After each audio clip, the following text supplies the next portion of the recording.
Welcome to the Swift Half, your weekly session of chat from the UK OCR and adventure running scene.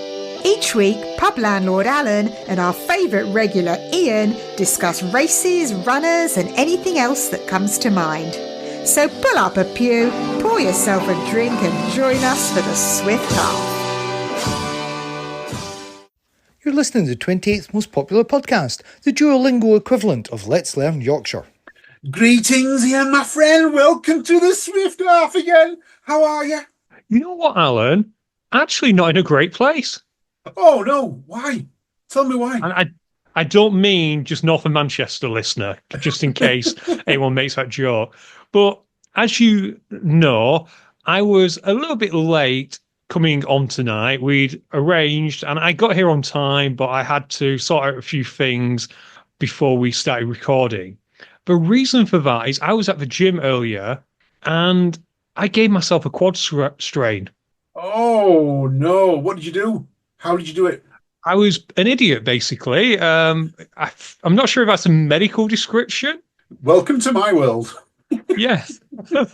The actual session sounded really cool that Tom Hogan had put on. It was a drop set on the sled push. So basically, it was load up a sled with weights, and then each time you push it, take a plate off and keep going. That was a lot of fun. And then he did a similar one with lunges. And we all know how much I love lunges. Yeah. Just as much as me.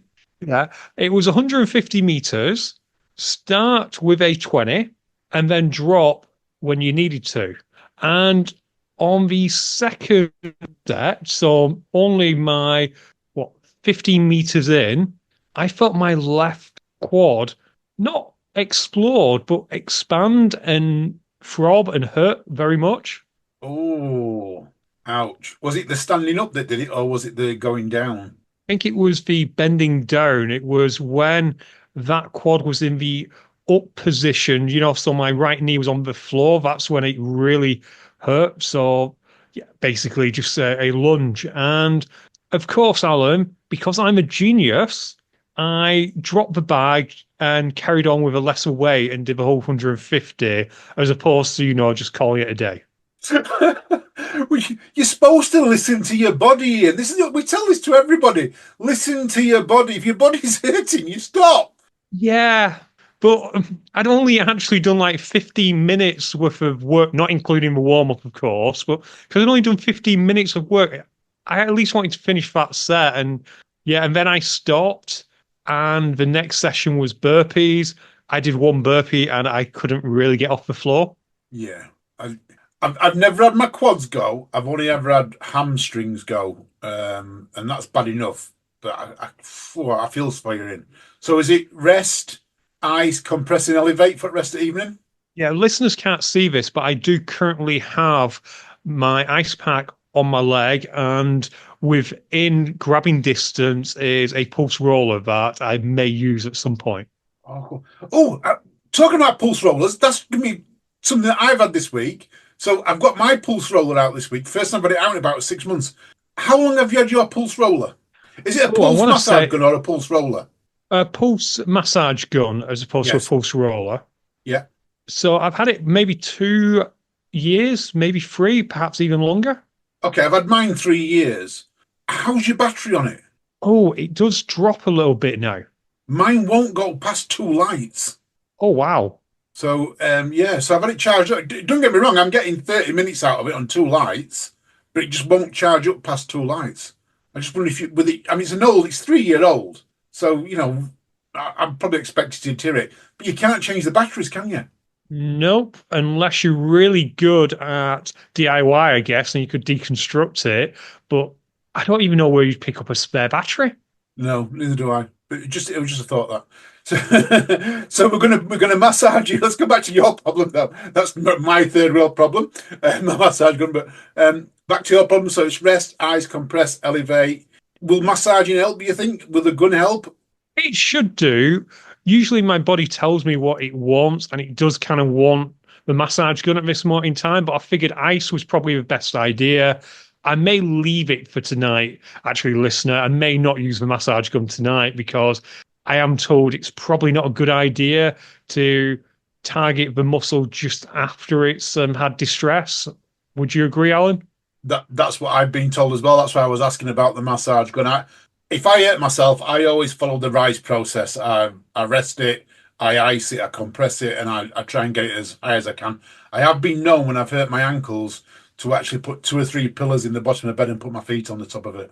That's a good plan. And Alan, just a quick question. What are you up to tomorrow on Saturday?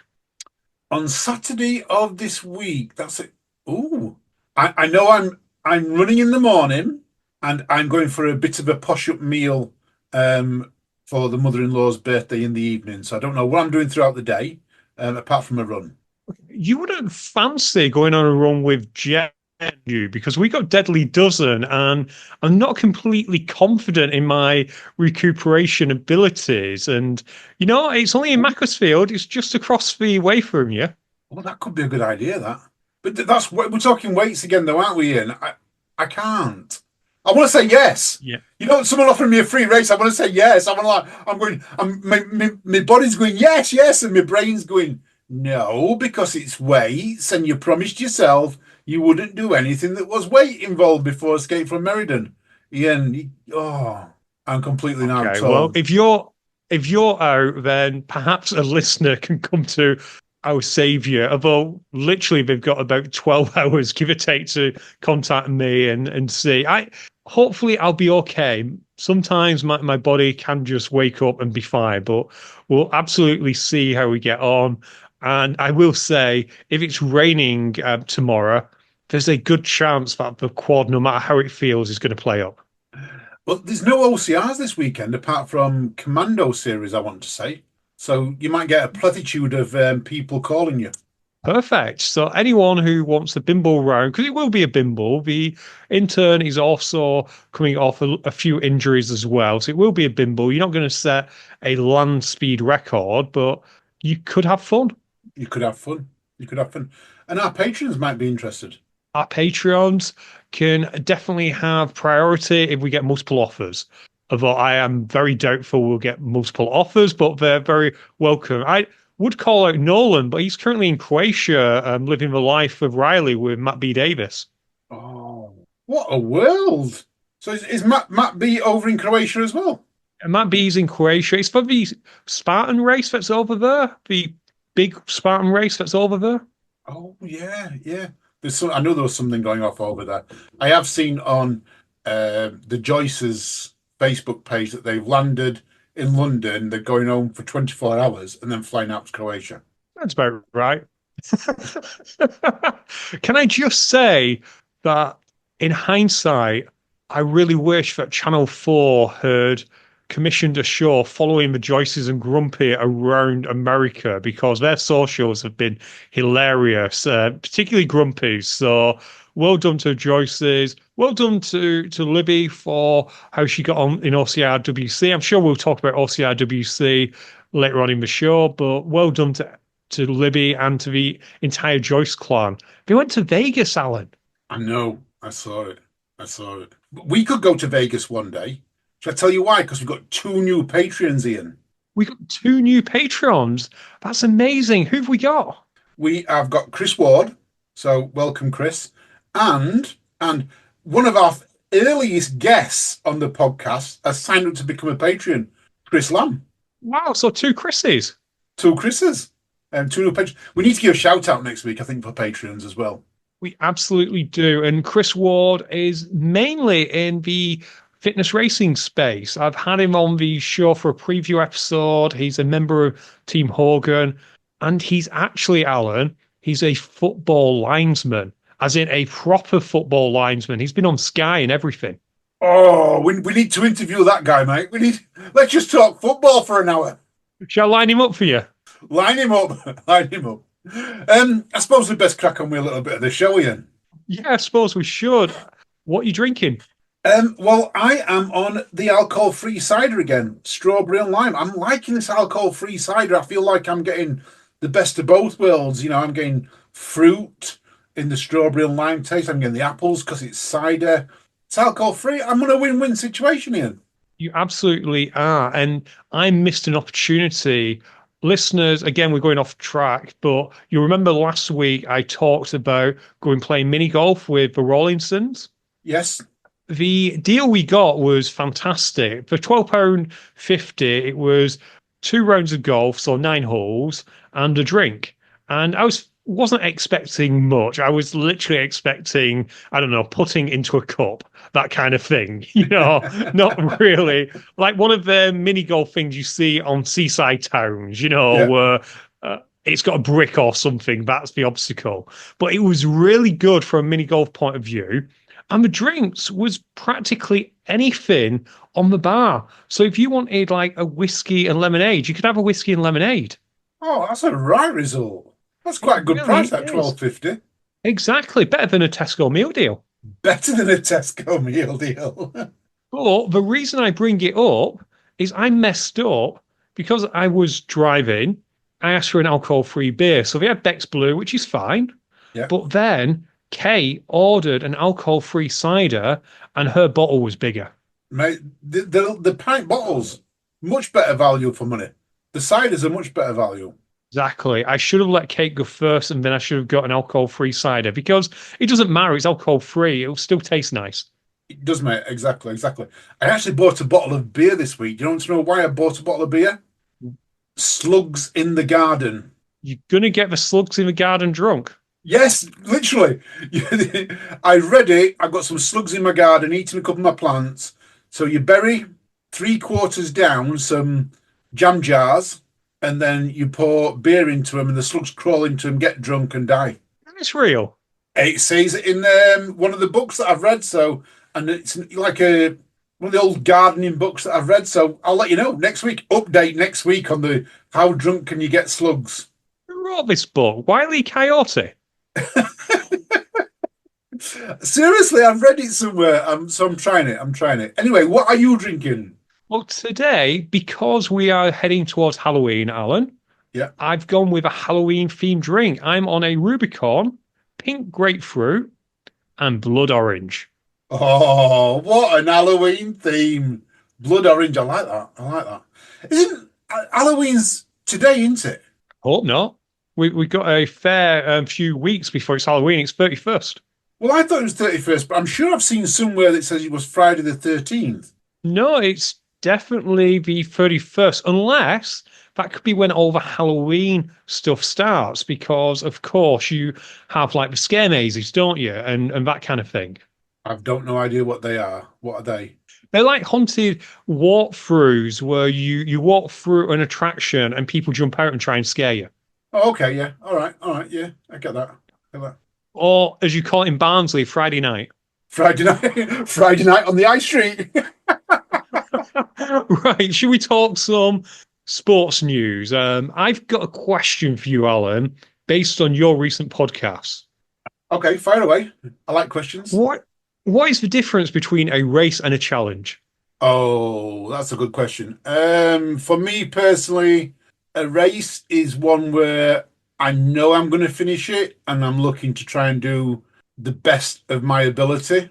And a challenge is something where I think I'm going to complete it, but the challenge is actually to complete it. That is my, there's an element of DNF in a challenge as opposed to a race where it's more about racing, getting us there as fast as you can from A to B. That's fair. And what I like about that is the fact that it can mean something different to everyone. Like to a lot of people, Tough Mudder would be a challenge. A Hyrox is a challenge and a Spartan is a challenge. But as you get better at them, they become races. Yes, yeah, that's right, yeah. But the first one I ever did, Endura, in Sheffield, I'd trained for it, but it was a challenge for me because I didn't know how good I was going to be, whether I could even complete it. Could I climb an obstacle? Could I get over a wall? I never knew that at the time. So, yeah, you're right. The more you do them, the more challenge you do and complete, then it starts to become racing. And what is the name of the third category where you know you're going to complete it, but you're not going for a time because you may be with your friends? Does that have a name, or is that like a friendship challenge? Friendship challenge, fun run. I like that. I call them fun runs. If I'm, or a bimble round. You used the word bimble earlier. That's what it is to me. It's like, so when I went with Paula to Tough Mudder, it was a challenge for Paula. She didn't know whether she was going to be able to make it round, get over the obstacles, things like that. To me, it was a fun run with me because I wasn't going to go out and race it. I knew I could finish it, so it was more of a fun run to me. Yeah, again, that makes a lot of sense. So, listener, if you're curious, like I was following that podcast on Monday, we now know the answer. I was curious about one final thing. Go on, James Appleton, legend. absolute legend in the OCR world. If you're new to OCR, go back and have a look in the archives, probably not of this show, but have a look in the archives of Matt's show, Obstacle Racing Media. He interviewed James a few times, and it's really interesting listening to him. But does he now live at the top of Scarfield Pike? Because the impression I got was he was there as a photographer, almost like you have at Disney World. You know, when you walk in and there's someone there clicking your picture. Was he on the top? He was everywhere. So to get a quick idea, I saw him on the start line. So I was in wave one. I saw him on the start line. As I started to climb Scaffell Pike, he came up behind me, went past me, and then about 20 minutes later, he was stood there taking photos at the side of the path. And then about 20 minutes later, he come flying past me again. And then I saw him at the top of Scarfell. And he was taking photos there, where the trig point is. And then I want to say about an hour later, he come flying past me again, ran up this hill, got a drone out, and started flying this drone. It was everywhere. It was running the course in record time and taking pictures as often as he could, carrying his full gear and a drone around with him and everything. It must have been slightly embarrassing to be lapped by someone carrying $5,000 worth of equipment. Extremely embarrassing. Until I think not for me because I knew who he is. So you said look who he is. Look, he's a multiple rat race dirty weekend winner. I think he's one tough guy, or he's been in top three several times. I think the year that John Albon won it and claimed the £1 million. Don't know if he's ever been paid for that. That's a good question if we ever ask him. If he got the £1 million. I know he was second or third. I think Conor Hancock was second. I think James was third. But yeah, absolute legend in the OCR world. I'm fairly sure that John didn't get paid because he didn't actually complete the obstacles based on a rule book that no one knew to exist until Mr. Mouse drew it up the night before. I'm not 100% certain, so I'm making a guess here. But I did once hear something about there was the obstacle that you went up and you had to go right to the very top, and there was a cargo net coming down, and you had to go head over heels all the way down until you was actually in the water, and your last roll had to be your head in the water. And from my understanding, if this is what I heard at the time, John's last roll, he didn't put his head in the water. He rolled and put his feet in the water, stood up, and then continued. So therefore, I don't think he was paid. But I'd be interested to find out, because I've never actually asked him the question of why, if he got paid, and if not, why he didn't get paid. But yeah. Maybe he's got a donkey named after him. Maybe he's got a donkey named after him. But getting back, James Appleton, it was lovely to hear his name on your podcast. I'm glad he's doing well. And listener, go and look him up, not just for his OCR prowess, but he is an amazing photographer. He really is. He does a lot of work up there in them hills nowadays. So moving away from Rat Race, what else is on the docket, Alan? Well, I've got a lot of results to go through here. So can we get some of these out of the way? And I don't want to say get them out of the way in terms of take it away from everyone who did things, but there's a lot happening last weekend. So I'm going to give a few results away. First of all, the UK Endurance League run by British Obstacle Sports. Not updated on British Obstacle Sports yet, but the winners are there, and they are Dastas Ganello won the men's. He can't be beaten. I think he went and did really well as well. And in the females, it was Ruth Battersea. So second and third, as soon as it's updated, I will come back and give you all of them results. OCRWC was this weekend. Yeah. We gave a shout to everyone who went there last week, and I've got some results. So I've asked the actual athletes for these results because I didn't want to get them wrong. And I have seen that the results are not 100% according to some messages I've seen on social media. So this is what I've been given. Female in the pros, Libby Joyce, 10th. In the age group, this is 3K Pro, Libby Joyce 10th. Tamar Barkley got second in the 40 to 49 age group. In the male, Pro, Dan Titcombe got 9th. Age group 40 to 49, Ian Poole 21st. Ian Solomon 45th. And Tony Leary in the 50 to 59 got 3rd place. 15K. In the Pro, Ellen Wells 5th and Libby Joyce 10th. Well done to them. Age group 40 to 44, Tamar Barkley got 3rd. And in men, Pro, Dan Titcombe got 10th. Men's 35 to 39, Jason Morlam 7th. John Poole 45 to 49 4th. And Ian Solomon, the same age group, 28th. And in the men's 55 to 59, Tony Leary came 1st. Well done, Tony. And in the team, the pro male team, Dan Titcombe took gold along. He ran with Leon Colfed and Thomas Van Tonder. So big well done to them. What a super team that was. Absolutely fantastic. If I miss you out, guys and girls, it's only those are the ones I was given. So I do apologise. And then finally, there was a Spartan Ultra. I'm not going to go through all the Spartan results from last week, Ian, but the Ultra was the big race that everyone was talking about. And in first place, Ollie and Stefan won. Samuel Costello second. Sven Lustig in third. So no British in top three. And the closest Briton in the men's was Daniel Wren in 5th place. And Russell Walsh, 8th place. Now, a bit of story with Russell on this one, Ian. They made him run in the second wave. So he was overtaking a lot of people. Finished just over 30 minutes behind the winner. But I think he could have finished a lot higher if he'd not been. And he also took a wrong turning, from my understanding. So he took a wrong turning, took 5-10 minutes of his time. But I don't know. Maybe he could have done better if he'd not been caught up overtaking people. I think within 3 kilometres, it caught like first wavers up. We can't have been that one of the best UK races doing that, can we? No, any reason for this? Like, was the first wave really oversubscribed? Did you have to sign up for it, or was it just the random number generator of Spartan?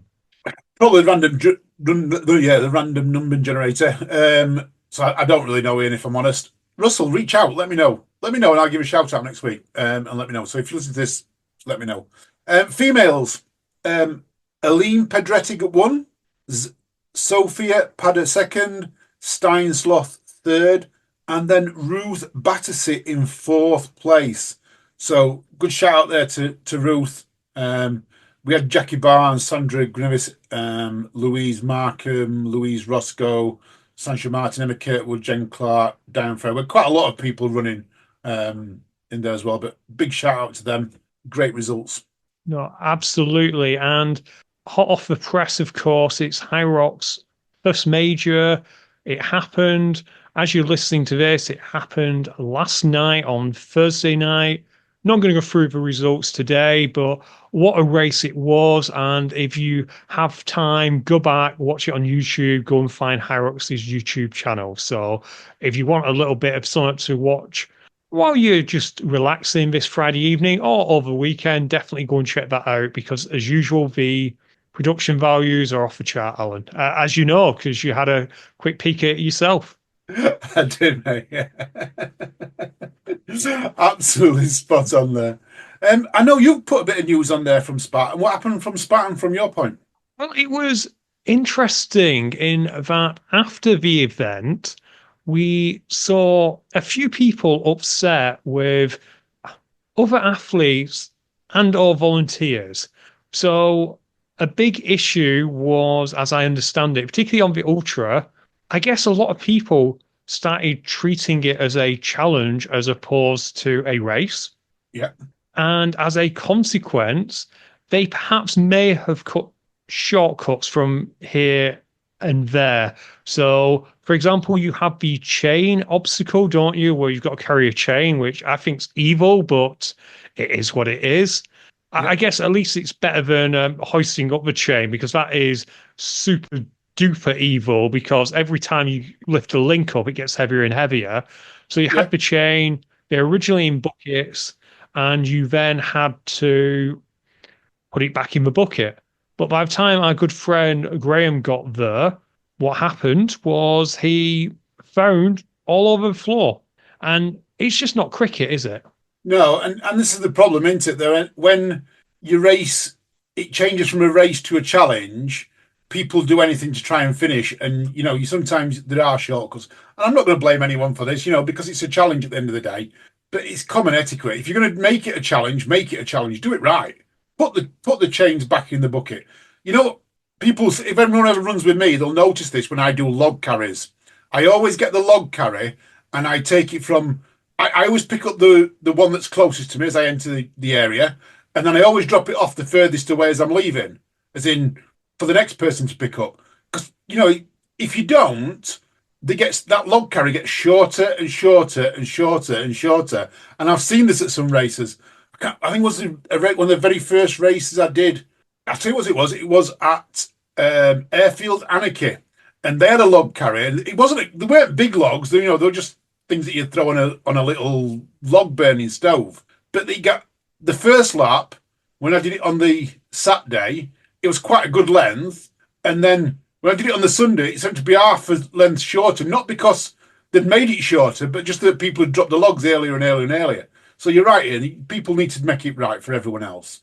No, absolutely, because you're messing other people's races up by making it harder for them. If you're going to half-ass it, then completely half-ass it. Just run past the obstacle or do the penalty loop or DNF. Just do that. But I mentioned volunteer shortages, and that led to a situation like on the Atlas Stone. There was no volunteer. So people would either walk straight past it because there was no volunteer to enforce it, or they would push it there and back as opposed to carrying it. So it's difficult. And we've seen this for a while now. There's becoming less and less volunteers. I'm not completely sure how we solve this issue. Nope, and neither am I. And I'm seeing this myself, Ian, in my race that I put on last year. We would normally have 30 volunteers without fail, and that's what we always look for. And last year, I think we got 20 volunteers sign up. Plus, we had some friends and family come down and volunteer and that for us as well.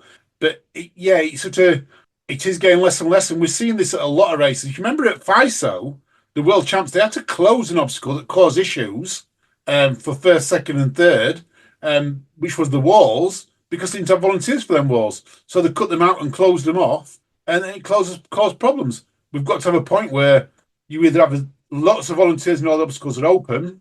And to do that, I don't know the answer. Tough Mudder, we see them volunteers going down year on year, which is a pity. I don't know the answer myself.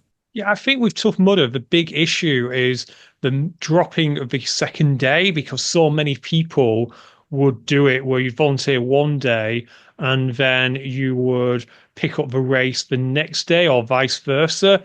Although saying that, at High Rocks, they've now gone to 2 days.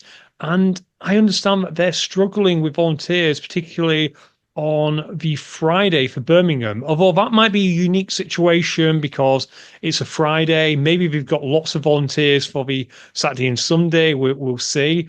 But it is interesting to see whether it's a case of volunteers numbers just dropping, or the fact that people can't do it all in one day or a weekend and not wanting to basically pay petrol or travel twice. Completely agree, mate. If anyone's got the answer, hit us up and let us know. Absolutely.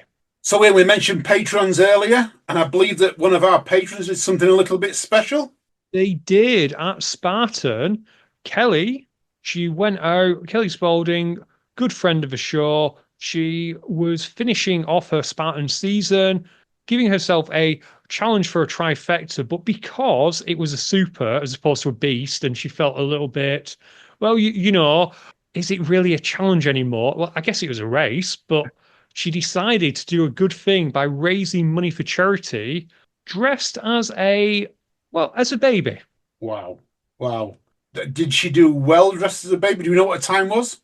I didn't check, nor have I seen any photo evidence of her actually completing it as a baby. I saw the flat lay, which was the weirdest flat lay I've ever seen, Alan. We used to flat lays, but I've never seen one like this.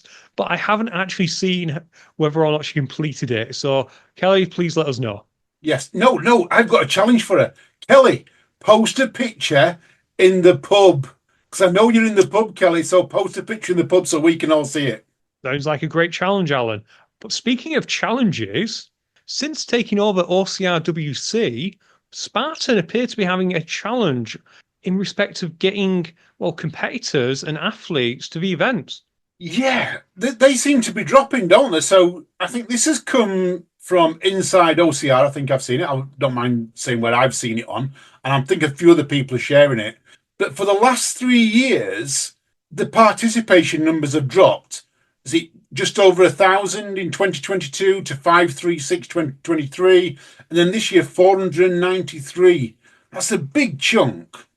Is and some races in the UK would be concerned with that numbers. I know some races would be doing backflips to get 400 racers, but this is the OCR World Championships, which has tenure. It's been going, I want to say either 2016 or 2017.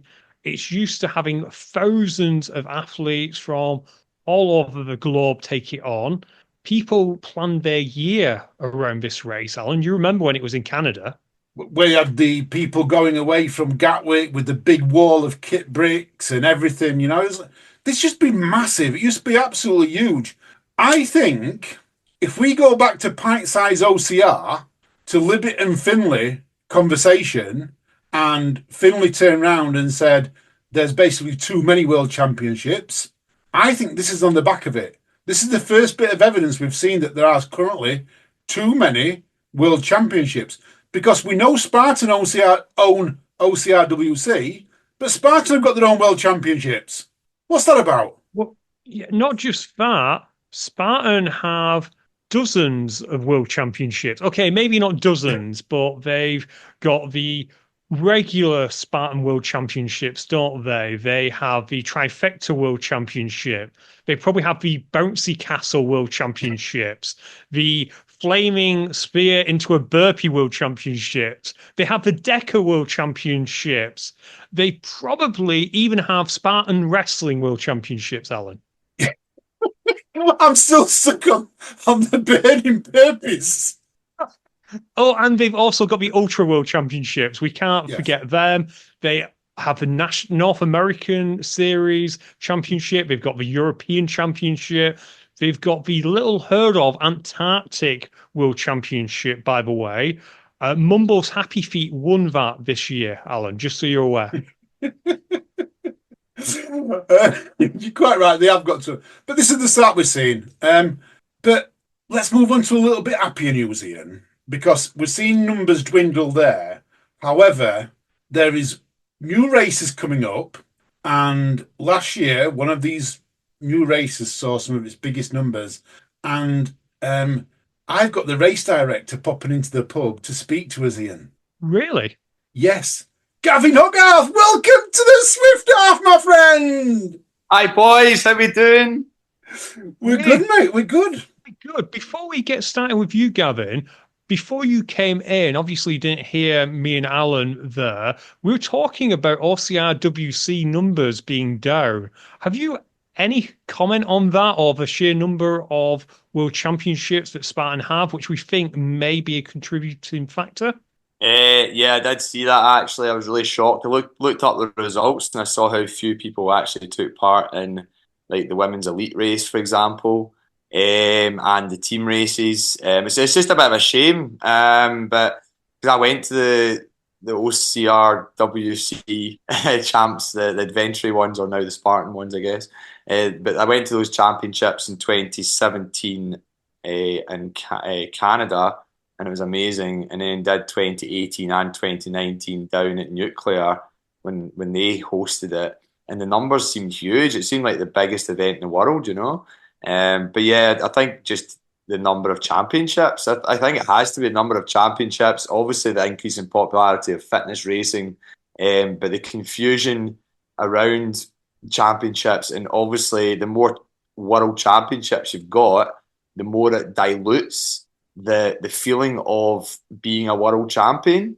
Like, it's probably in some divisions, it's in some distances, it's not really that big a deal. That sounds really bad, but I if I was going to be world champion, I'd like to think that everybody was there that I could race, and not just a handful of people, whilst others are doing other events. So yeah, it's kind of just diluted it, I think, a wee bit, unfortunately. But maybe bring it back. I mean, I don't know, bring it to maybe if it come. If, I think it's coming to the East Coast, so maybe that makes it a bit more accessible when it comes to there. And then obviously you've got the FISO Worlds going to Sweden next year, the Europeans in Portugal. So these, to me, these feel, being European, obviously, I think there's still a big market in Europe. So hopefully those championships that are being going in Europe get good attendance. I do have one final question on this on before we move on, because obviously we've brought Gavin on not to talk about OCRWC, but do you reckon the removal of the qualification process for OCRWC in particular has had an impact? Because I know it's night and day, but when it comes to fitness racing in high rocks, because only 1% qualify, people absolutely want to do that race. Back in the day, if you qualify for OCRWC at a Reaper or at a Nuclear, you sold your firstborn so they could get to Canada. Whereas now you just need to buy a ticket. I Yeah, think that's Go on, sorry, sorry. Darren. No, I was going to say, unfortunately, when if I hear that, or when I heard that there was no qualification, then that to me just screams an event which is struggling, unfortunately, because they obviously just need the numbers, they need people in the door, so they don't want to make it difficult for people. And again, it takes away from the kind of, the whole, what's the word, but like how difficult it can be to achieve something, the achievement of actually getting there in the first place, that's kind of taken away if anybody can just buy a ticket to go to the World Championships. So yeah, it doesn't look good from that perspective. No, absolutely not. And it doesn't take away from the fine athletes who went out this year, because looking at the British athletes who went out this year, they would have qualified anyway. If there was a qualification process, they absolutely would have. But I also wonder if, I don't know, several other dozen athletes got that email saying, congratulations, you've qualified for age group, you can go. And then you also had the journeyman way back in the day, so that if you had a friend who didn't qualify, they could go and still run the course. Yeah. Yeah, yeah. I agree with you. And I also think that we are a lot more focused, not just Britain and the UK as a nation, in qualification more for FISO and Europeans and that, as opposed to that. They've literally, it's gone by the wayside. Gavin just talked about qualification, that old qualification has literally dropped off because we're not interested in the qualification side of OCRWC anymore since it got taken over by Spartan. I think Spartan. I know.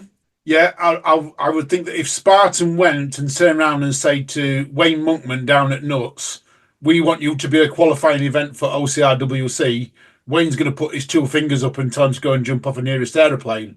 And I mean that in the nicest possible sense. And I say that because Wayne's very much straight talking and will say it straight to the face. Whereas they'll probably say, oh, yeah, no, and we're all right, thank you. And that's purely because Spartan's taken over. It needed adventure and that liaison with events to maintain that. Yeah, I love the adventure part of it. Is they're very good people.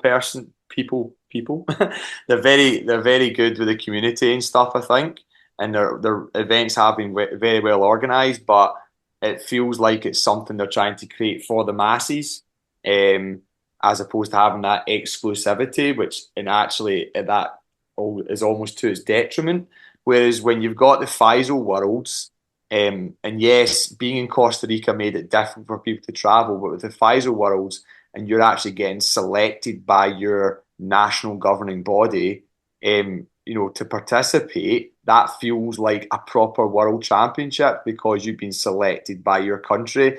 And I think when it comes to the major championships, I feel like the European championships, if the FISO World Championships could just almost become as good as the European Championships, then it'd be good. Because I feel like the European Championships have been the kind of front runners in terms of how the events actually run, and how it goes. So hopefully, with it being the Worlds being in Sweden, the FISO Worlds next year, it's a kind of higher quality, higher attended event.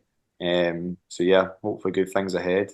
No, absolutely. It would be good if Adventure and Pfizer could come up with a working agreement because we know OCRWC can absolutely put on a great event. The people there, they have got it down pat. The reviews we had through Alan for OCRWC were night and day compared to the Pfizer championships, weren't there? There does seem to be this issue, though, of someone wanting to be in charge and not willing to give up a little bit of the kingdom to actually put on a great event. Yeah, I agree. Completely agree. Talking of great events, last week, Gavin, we gave a little hint of the first race in the UK OCR series, and you're the only person that come back to me and said you got the hint. No one else had figured it out. It was just a little hint, wasn't it? You didn't really mention it at all, did you? No! So I thought we'd got to get you on because, yes, we are coming to Tartan Warrior at the end of March for the first race in the UK OCR series. Second time for you as well, Gavin. Yeah, so this will be our third event in total, but yeah, the second time that we've been the first race within that UK OCR series. So yeah, we're absolutely chuffed to bits. We got a lot of great feedback on our first ever event, and I was, being race director and whatnot, I was worried about how do you at least match your first year. But then the feedback we got in last year was even people saying it was even better. So no pressure on making the third year even better. So yeah, we're really excited for it again. There's a lot of I think we're just adding more and more to it now, and it's going to become bigger and one that hopefully people want to travel to. And we had a massive influx of the English last year, so hopefully we get the same again. Loving it. I'm loving it. Have we got many changes that's going to be happening between? So for the people who went last year and people who are looking to sign up for this year, is there going to be much difference in course wise and distances and things like that? So distances are going to be pretty much the same. Are we okay to talk about all the distances, or We'll talk about whatever you want to go with. Yeah, so we're going to have the 3K on Saturday, and the 100 meters will be the plan. That's what we've done the last 2 years, and then the 8K being the UK OCR series on the Sunday, and then of course the 5K for all our fun runners or family fun runners from 5 years upwards. So yeah, there's going to be a really good mixture of high level competitive racing, as well as of course the fun runners, which every event needs. In terms of the actual obstacles, we'll have a few new obstacles I'm quite excited about. So we've got one built already, which is a kind of multi-purpose obstacle. So for anybody who likes from a competitive aspect, if you've got good rope skills, then this will be a good obstacle for you. And from a fun runners aspect, that obstacle will become more of a rope swing, let's say. Oh, I like it. So it's kind of going to have a bit of multi-purpose use to it. And then we're going to have some new rig attachments from Toros, which I don't think have featured in any race in the UK that I can think of, that I'm aware of. So we should have some new Toros rig attachments, which will be quite exciting. And another thing is we've struck up a good partnership, this is all very recent, this is very much hot off the press, a good partnership with Scottish Pentathlon. And as people know that obstacle course racing is going to be part of pentathlon in the Olympics. So we're going to have laser pistols at Tartan Warrior this year, which have been a feature at the world and European level for the last kind of couple of years. So it gives a feeling for those competitive runners that they're going to get obstacles that are going to feature at a world and European level. But at the same time, the fun runners get to shoot a laser pistol as well and get to go on a rope swing. So it's good for everybody. So yeah, really excited about those things. And then probably one of the biggest announcements is, and this is hot off the press as well, and I've checked with James Burton, he's okay with me announcing this. All right, so the Tartan Warrior 3K is also going to be the British Championships next year, the British 3K Championships for 10-year-olds upwards. So yeah, that's going to be huge. That's amazing news. That that's probably when I was told this, and that I was so excited. I was embargoed not to tell no one, and I was like, you can't tell no one. I was like, it's been on my lips now for weeks, and I couldn't even give clues away. It's great news. I think it's an amazing news that it's on the Saturday before the UKLCR series race, which I think is great because it means you can run 3K. It's shorter than the 8K, so you can give 100% on the 3K and still have a little bit left for Sunday. I think it's great that we're going to the same event, same venue for two big races. Because you don't get two big races at the same venue often. Unless you're going as we're talking to the Europeans and the worlds. That doesn't happen unless you go into them type of races. So I think it's absolutely top quality news. I think you're going to get so many high quality races up there for it. Yeah, no, I really hope so. We got a lot of good quality races last year, so hopefully maybe a few people who didn't make the trip, that just even adds to it for them. The other little things to do with the 3K we're going to add in. So we're going to have some pretty good prizes, and we are going to have the plan is to have an elite race, as well as age group races, and in that elite race we're going to have a little bit of prize money for that elite race. Nothing that's going to make you rich, but a nice little earner. And as this is another kind of exclusive thing, me being a racer as well, and Tartan Warrior being one of the very few OCR races in Scotland, is always you always get a bit of envy of people who get to take part, and obviously I feel like I'm missing out sometimes because it's a race I would love to do as well as organise. So the way I've negotiated this in terms of the 3K anyway is I'm being a British Championships, I'm going to step back. As much as I'd love to be taking part in a British Championships, I think it's right that I'll step back and not take part. But what I'm going to do is, what my plan is for me to run. Well, first of all, actually, we're going to have an open practice. This is actually exclusive as well. Before I get to that second bit, we're going to have an open practice of the course for about an hour on the morning of the race. This is for the 3K, and this has never been done before, I don't think. And this is something which is going to probably happen at more 3K events where we offer an open practice on the actual race day rigs on the morning of the event. And this is to take away, or it helps take away home advantage, because a lot of these 3K events are held at Nuts or Nuclear or Rumble or wherever where people train all the time. So we're going to have this open practice, which will be awesome for people, and hopefully it reduces failure rates as well and increases confidence, and maybe people take more risks during the race because they've had a small practice.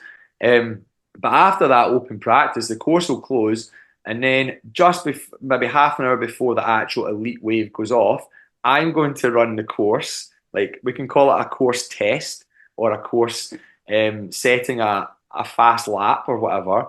But I'm going to run the course just by myself. It'll be timed. It'll be adjudicated. And I'm going to put down a time. And if anybody wins the 3K race and beats my time, there'll be a bonus prize as well. And I think it'll be very achievable. Yes, I live here, I train here, but I've actually had a knee injury all year. I'm getting surgery in November. I'm getting my excuses in early here, so I might not be in my pinnacle shape in March. But nonetheless, I thought it gives me a chance to run my own course and enjoy it without being eligible for any prizes. Put down a time, and like I say, if the winner of the race beats my time, there'll be a prize. Okay, that's for the males. Now, for the ladies, they're also going to be eligible for a prize. Because what we're going to do is, if they finish within a certain percentage of my time, then the ladies will also get a bonus prize. All right. And that percentage will be worked out by taking the winner of the 3K female last year, which was Karen McQuarrie, her time versus the winner of the 3K male last year, Russell Walsh, and we'll look at the percentage difference between those two people, and then we'll use that percentage to see if the women can finish close enough to my time to get a bonus prize. So hopefully that all made sense. That was quite a lot of information there. I get that. So you're going to run down and put down a time, and the men's winner, if they beat your time, they get a bonus prize, and then a percentage of you're going to determine that based on last year's winners. The female does it. What if you got chicked? That would be even better funny, Gavin. If you got chicked, there'll be no percentages then. You know what? Alan, it could happen. There's some fast girls. There's some fast girls out there. I will be very OCR ring rusty, although I'm very much wanting to get back into it next year. I'm kind of High Rocks will pretty much take a back seat for me next year. That's my plan anyway. If I can get back running, I've basically done next to no running since January, which is crazy. So yeah, I'm hoping to be back in it, but March will be a bit early for me. But anyway, that's just a bit of fun. Okay, we don't want to take away from the fact this is going to be the British Championships. That's the big news, and for the 3K and the 8K is going to be the first race in the UK OCR series as well. And then of course for you 100-meter runners, ninja runners, come up and do the 100-meter race, and probably why not jump in the 3K as well for the speedsters. So I'm going to say that I know James will probably be listening to this. So I think James, the 100 meters over at Gavin's needs to be some type of qualifier, because we need to get all three races as big races here. So James, get in touch with Gavin. Get this as a qualifier, the 100 meters as well. I think it's on the agenda. That's all I'm going to say. So hopefully something comes to fruition there, and we shouldn't forget the kids as well. Okay, we're going to have some of the top juniors in the country coming up as well, because the competitive stuff starts from 10 years upwards. So it'll be amazing to see some now world champions and the kids coming to visit as well. Without a doubt. Yeah. All happening. Without a doubt. With world champions galore coming to it. I've got one question. When do tickets go on sale? Okay, so we're looking at a couple of weeks. Although I've literally just gone on Instagram there before coming on here, and I see that another race is actually going to launch tickets in about 2 weeks' time as well. So I think I'll maybe speak to them and see if we can launch on different days. So you can say around about 2 weeks. And I've said kind of towards the end of October is the plan. Once we've got, because I think the last race in the series is Tough Mudder on the 19th. Is that right? Yes, that's right. October. So it'll be after Tough Mudder, and then everybody can kind of think about their calendars for next year and get booked up. Cool. I'm loving it. Ian, did I see you having a question then? I just got breaking news, Alan. You're not going to believe this, but on the other line, I had Jordi Senna, who said that the 100 meters will qualify you for 2026 OCRWC. All you have to do is run the race and buy a ticket. Yeah, why not? Ian, you're supposed to be the serious part of this team here. I'm the one who makes the jokes. You've got your whole thing turned around today. You're cracking them well and truly. Well, I tell no lies. I bet you it will qualify you. Okay, every other race in the country does too, but still, it's qualification. It will qualify you. Talking about fun runners and that, though, Gavin, 8K on Sunday for elite athletes, 5K for fun runners. Do they get the same obstacles? Because I'm just interested in this. Do they get the same obstacles, just a little less running? Is it a few obstacles less? What's the situation there? Yeah, so just to elaborate a little bit on that first is there will be a 5K competitive for, usually it's 10 to 13-year-olds. So just so that people know, there'll be a competitive 5K just for the 10 to 13-year-olds, but the competitive adults will do the 8K. So for the fun, the difference between the 8K and the 5K, it is, to be totally honest with you, it's predominantly running. The extra 3K consists of it's an extra few obstacles. It's if you're a good cross-country runner, then the extra 3K lends itself to the runners.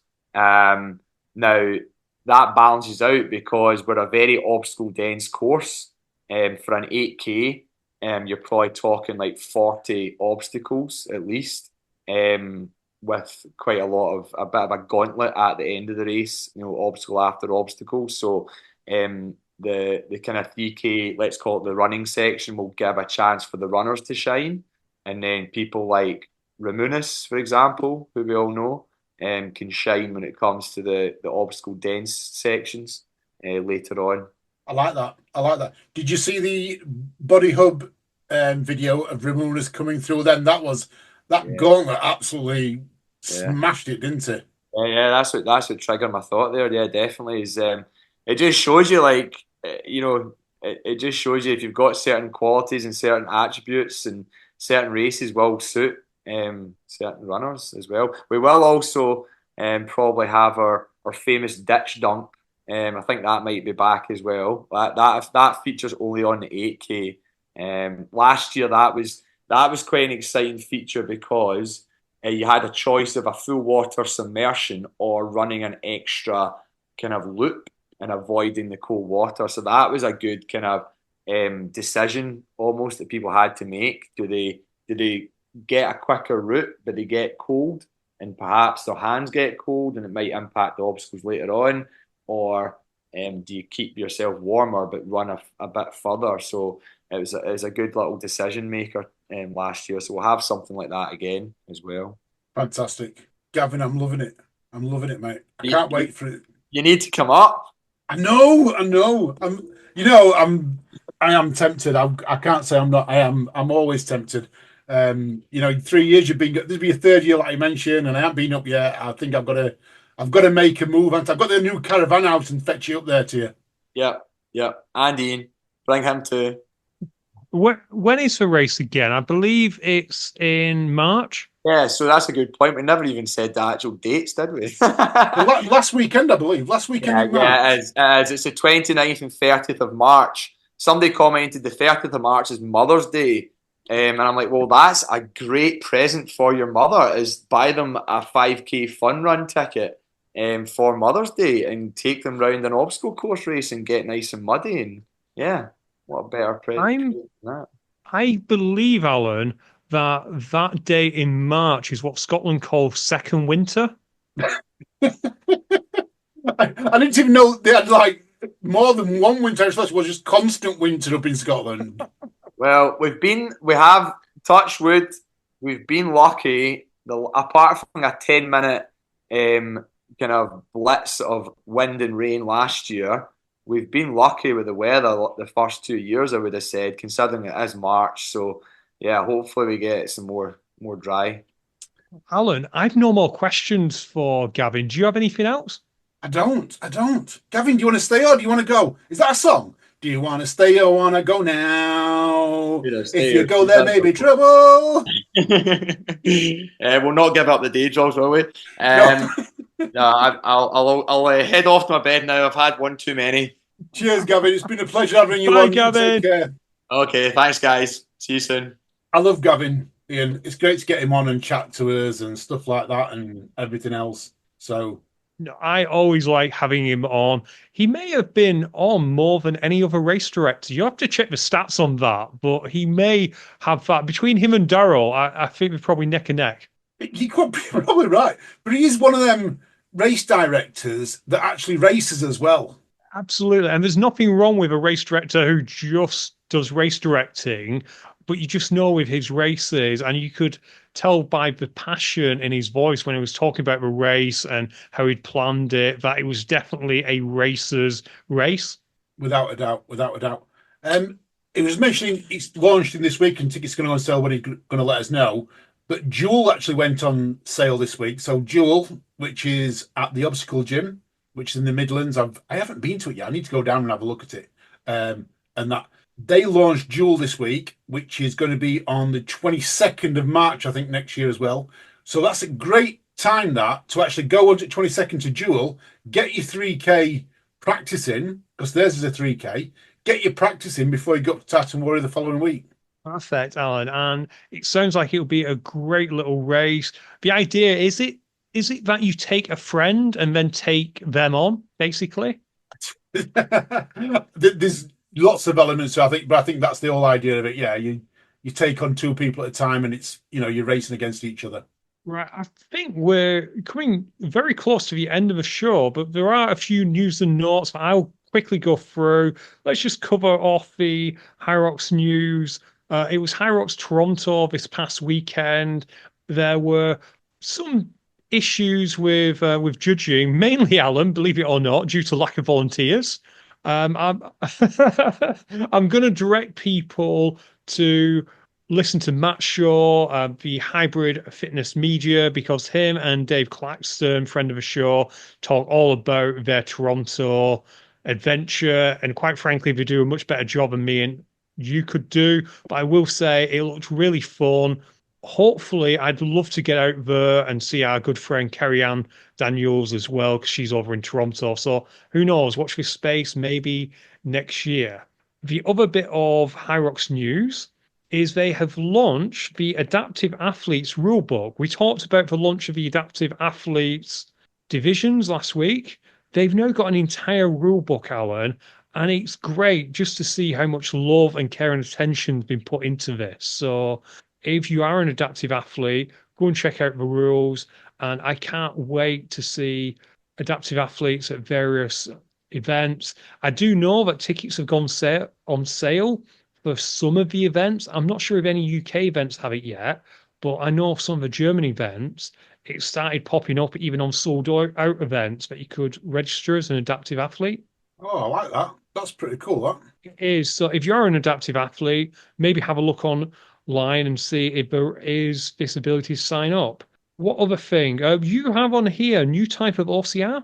Oh yeah, this came up on my feed today.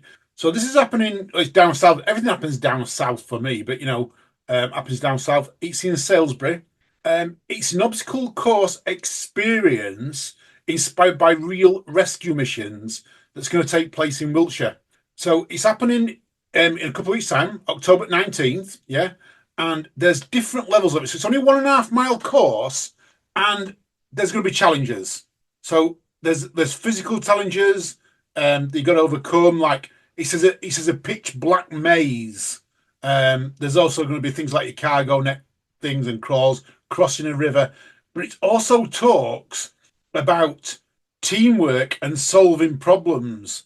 So if anyone's down there and on the 19th, if you're not going to Tough Mudder on the October 19th, and you want a bit of a challenge, check it up.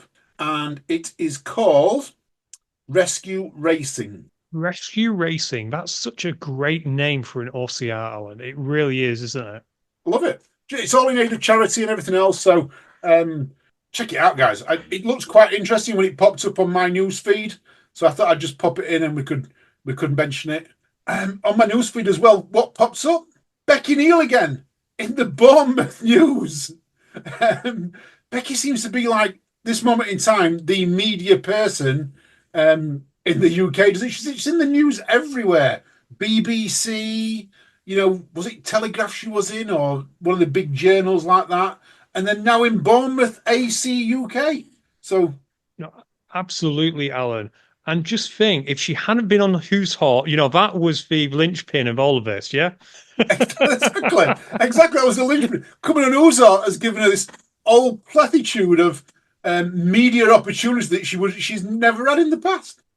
We're kidding, Becky. We know that you are a super successful racer and media personality, and it is great to see articles like this because bournemouth.ac.uk is, of course, the university's website, and stuff like this encourages students who are probably a potential massive growth area for OCR. And that's what I liked about it.